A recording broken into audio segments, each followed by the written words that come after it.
Hi guys, මේ තියෙන්නේ රම්පා.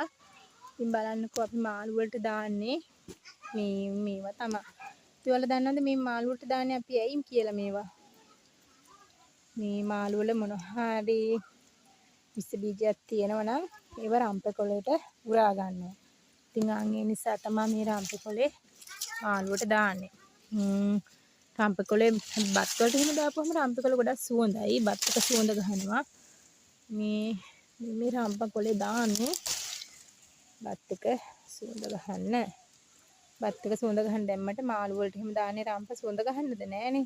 මාළු වලට දාන්නේ මාළු වල මොනවා හරි විසක් තියෙනවනම් රම්පකොලට එක කාවැදිලා රම්පකොලට උරා ගන්නවා. එතකොට මාළුව පිරිසිදු වෙනවා. අන්න ඒ නිසා ඒ හේතුව හින්දා තමයි මාළු වලට මේ රම්පකොල දාන්නේ. ඉතින් මේ තමයි මේ රම්පේ මේ තියෙන රම්පේ ගස් මේවා සමහර අය පිටරට යවනවා. මේ තමයි රම්පේ.